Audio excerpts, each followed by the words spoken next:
Assalamualaikum warahmatullahi wabarakatuh. Saya Fazil Nizam Priyambodo akan memulai pembahasan materi compiler kali ini. Sebelum kita memulai ke pembahasan utama, saya akan menjelaskan dulu apa itu definisi dan peranan si compiler. Jadi compiler merupakan sebuah program perangkat lunak yang bertindak sebagai penerjemah utama dalam sistem pemrograman yang mempunyai peran untuk menerjemahkan program yang ditulis dalam bahasa tingkat tinggi atau bisa disebut juga dengan source language yang mudah dibaca manusia menjadi bahasa mesin yang dapat dieksekusi langsung oleh CPU komputer. Cara kerjanya itu compiler membaca seluruh kode sumber sekaligus, menganalisis strukturnya dan menghasilkan kode target.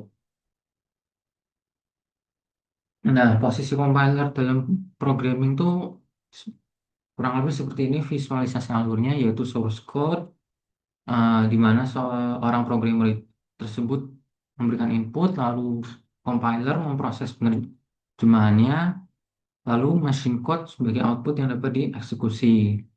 Jadi compiler ini menjembatani kesenjangan antara bahasa yang berorientasi pada masalah, yaitu tadi si manusia atau programmernya, dan bahasa yang berorientasi pada eksekusi si machine code-nya. Nah, tahapan umumnya itu seperti ini.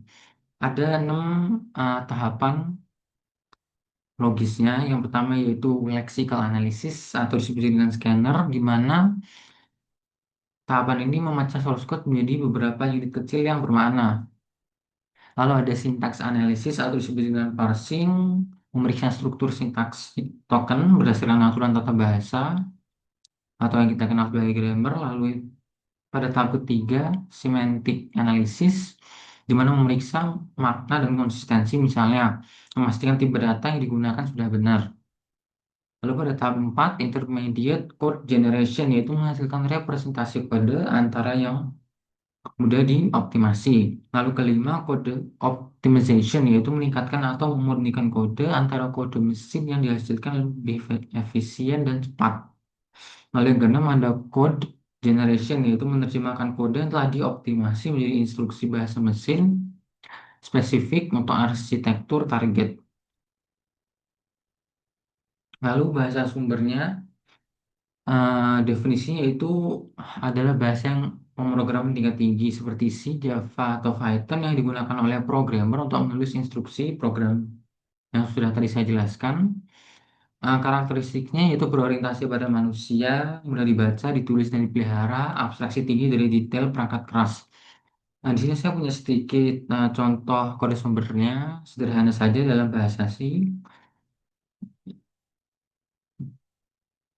yaitu di mana seluruh teks di atas ini ialah input mentah bagi compiler yang akan melalui tahapan demi tahapan yang tadi saya jelaskan sebelumnya, dimulai dari tahap lexical analysis.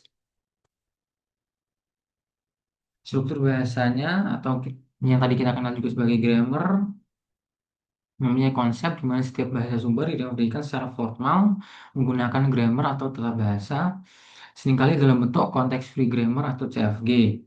Peran grammar itu adalah untuk cetak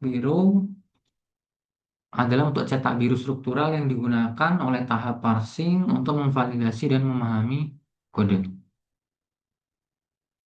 Sekian penjelasan dari saya, materi berikutnya akan dilanjutkan oleh teman saya. Baik, sebelumnya perkenalkan saya Lintang Alunet ID dengan yang digit terakhir 017. Di sini saya akan menjelaskan mengenai parser dan tahapannya. Nah, parser dalam compiler itu merupakan salah satu komponen utama dalam compiler yang nantinya bertugas untuk melakukan analisis sintaksis terhadap deretan token yang dihasilkan oleh lexical analyzer. Nah, parser ini nantinya akan bekerja pada tingkat token, bukan tingkat karakter mentah, dan nantinya akan memeriksa apakah urutan token tersebut sesuai dengan aturan grammar pada bahasa pemrograman yang kita gunakan. Nah, apabila urutan token dinyatakan valid, parser akan membentuk suatu representasi struktural seperti parse tree atau abstract syntax tree atau bisa kita sebut AST yang nantinya menggambarkan struktural atau susunan dan hierarki elemen-elemen dalam suatu program. Representasi ini menjadi dasar bagi tahap analisis semantik dan pembagitan dari sebuah kode. Nah, di sini kita akan melihat bahwasanya tujuan parser ini salah satunya adalah memastikan kesesuaian sintaks, yaitu memeriksa apakah program yang kita buat ini memenuhi aturan tata bahasa grammar yang telah didefinisikan sebelumnya. Selain itu, tujuannya yaitu untuk menyusun struktur hierarki program, lalu mengorganisasi ekspresi, pernyataan semantik, statement, dan blok program ke dalam suatu bentuk pohon. Lalu, bertujuan juga untuk menyediakan struktur internal, yaitu menghasilkan parse tree atau AST yang tadi, yang akan digunakan pada tahap berikutnya, seperti analisis semantik, pada pemeriksaan tipe, deklarasi, dan cakupan variabel. Selain itu, juga untuk optimasi kode dan pembangkitan kode atau bisa disebut intermediate code maupun coding mesin. Dengan demikian, parse ini tidak hanya menentukan benar atau salahnya sintaks, tapi juga membentuk fondasi representasi internal program karena ini merupakan fondasi awal untuk program selanjutnya. Nah, untuk pendekatannya, kita secara garis besar ada dua teknik, yaitu yang pertama top-down, yang kedua ada bottom-up. Nah, pada top-down ini, proses dimulai dari simbol awal atau start symbol. Parser berusaha menurunkan simbol awal tersebut hingga membentuk urutan token yang sama dengan input. Lalu, pendekatan ini berkaitan dengan leftmost derivation yang ada pada materi sebelumnya. Contohnya LL1 dan recursive descending parser ini sangat berhubungan. Lalu untuk bottom up parsing. Proses ini dimulai dari string input yang telah berupa token. Parser berusaha mereduksi string input secara bertahap hingga diperoleh simbol awal grammar. Pendekatan ini berkaitan dengan leftmost derivation dalam urutan terbalik. Jadi kalau top down kita menggunakan leftmost derivation, kalau untuk bottom up kita menggunakan rightmost derivation. Nah, untuk contohnya parser shift reduce, SLR, LR, LALR itu menggunakan bottom up parser. Nah, kedua pendekatan ini dapat dimodelkan secara formal menggunakan push-down automata atau PDA yang namanya memanfaatkan stack untuk melacak proses derivasi. Nah, di sini kita mencoba untuk mengulik lagi tentang top-down parsing, yaitu gambarannya parser ini memilih aturan produksi yang akan digunakan berdasarkan non-terminal di puncak struktur kerja, misalnya stack dan token berikutnya atau look ahead. Nah, grammar yang dapat diparse secara datar semantik dengan melihat satu simbol ke depan disebut grammar LL1. Nah, secara umum dikenal pula dengan LLK untuk look ahead sebanyak K simbol.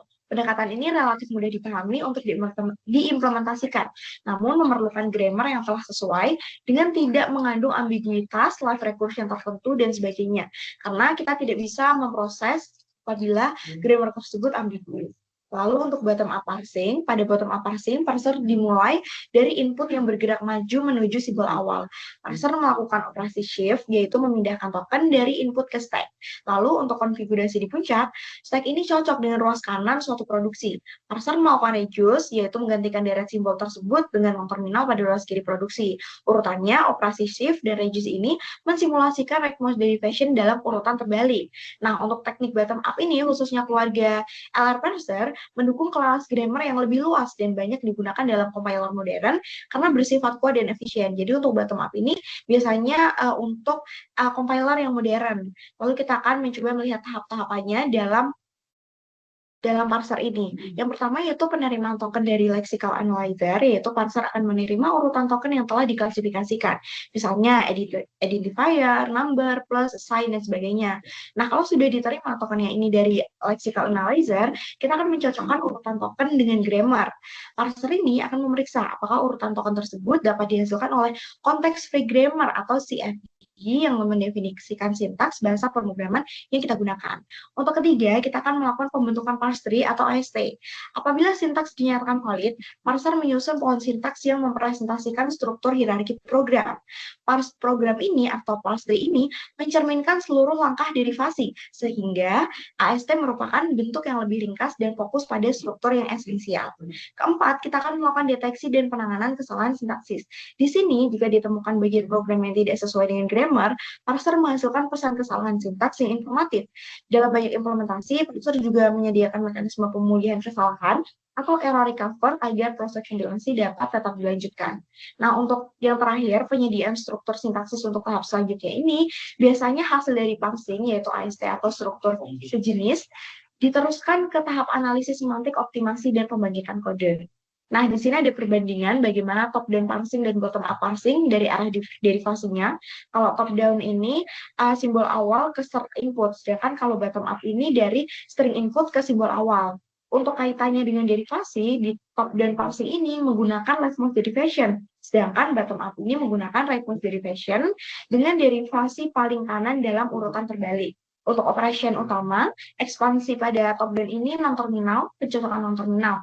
Kalau untuk bottom up ini menggunakan shift atau geser token ke stack, reduce, reduksi, handle ke non-terminal. Untuk kebutuhan grammar, biasanya untuk top down ini memerlukan LL1, LL1 atau LLK agar deterministik.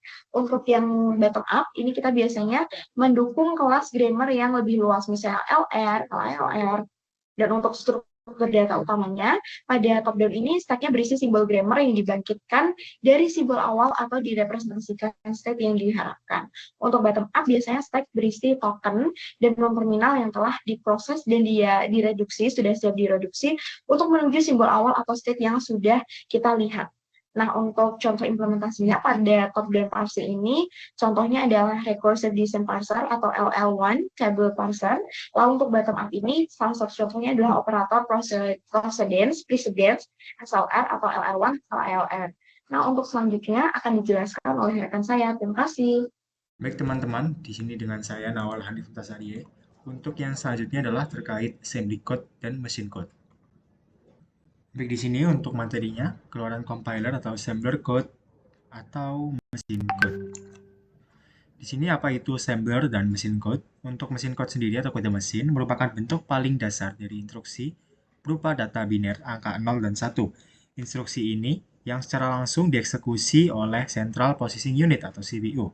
Contohnya adalah 10110001 dan 01100011, representasi biner untuk instruksi. Untuk yang selanjutnya adalah assembly code atau bahasa assembly, representasi simbolik mnemonik dari mesin code yang dapat dibaca manusia. Contohnya adalah mov, it, imul, dan lain-lain. Spesifik untuk arsitektur CPU, misal x86 ARM. Tahapan backend pada compiler. Untuk yang pertama, intermediate code generation. Membuat representasi kode yang tengah-tengah, tidak terlalu tinggi seperti source code, tidak terlalu rendah seperti assembly, bersifat platform independent. Selanjutnya adalah code optimization, menganalisis dan mengubah intermediate code agar lebih efisien, lebih cepat, lebih hemat memori tanpa mengubah hasilnya. Yang ketiga adalah code generation, menerjemahkan intermediate code yang sudah dioptimalisasi menjadi assembly code yang spesifik untuk arsitektur target.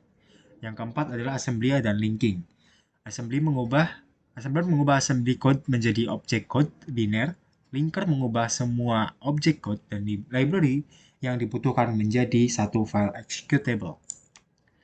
Untuk studi kasus, di sini pada konversi code, kita akan melacak satu baris kode sederhana melalui proses kompilasi. Yang pertama adalah source code, bahasa tingkat tinggi, kode yang ditulis oleh programmer. Contohnya integer A sama dengan 2 tambah 3 kali 5.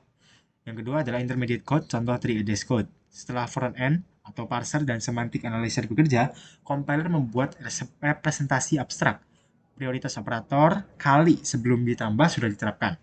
Oleh karena itu, T1-nya menjadi 3 kali 5, lalu T2-nya adalah 2 tambah T1, dan A adalah T2.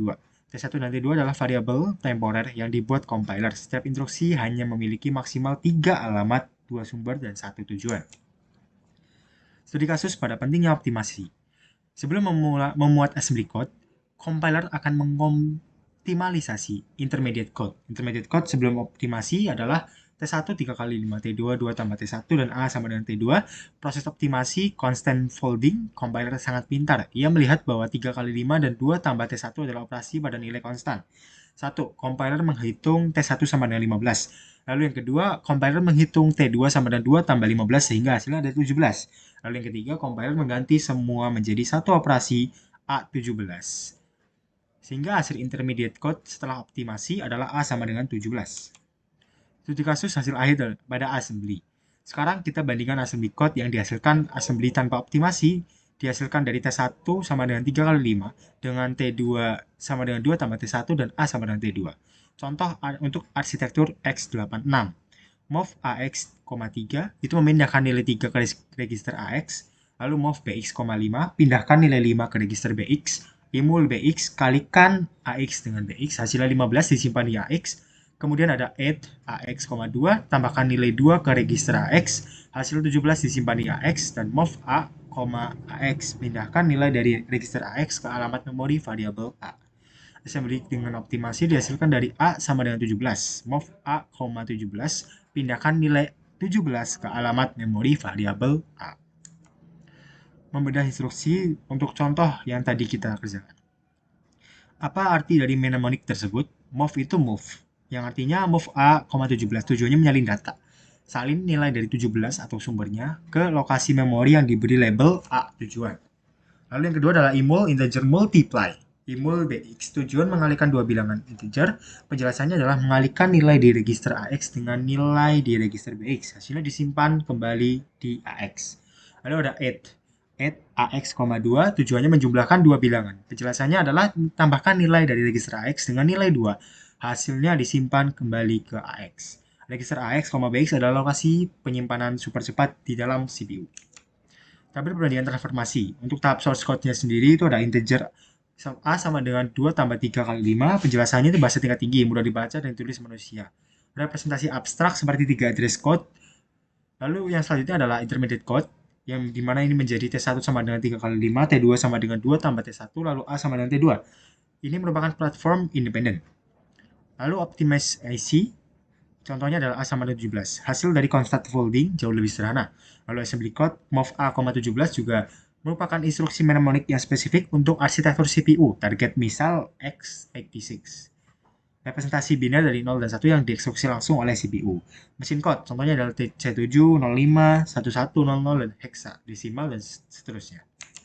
Baik, perkenalkan nama saya Moses Morel Yosevan dan di sini saya akan memberikan 3 contoh implementasi yang dapat memudahkan kita untuk mempelajari compiler ini lebih lanjut. Pertama adalah contoh source code dari suatu grammar. Di sini kita mulai dari sebuah CFG dulu, yaitu CFG yang sebagai berikut ya, E bisa menghasilkan E plus E, atau E kali E, atau E saja, atau ID maupun num. Nah, dari CFG tersebut kita dapat membentuk beberapa source code sebenarnya. Di sini kami memilih X sama dengan A plus 5 dikali B plus 2. Kenapa source code tersebut valid? Karena seluruh proses aritmatika yang ada dalam source code ini telah tercover di CFG, yaitu penjumlahan dan perkalian.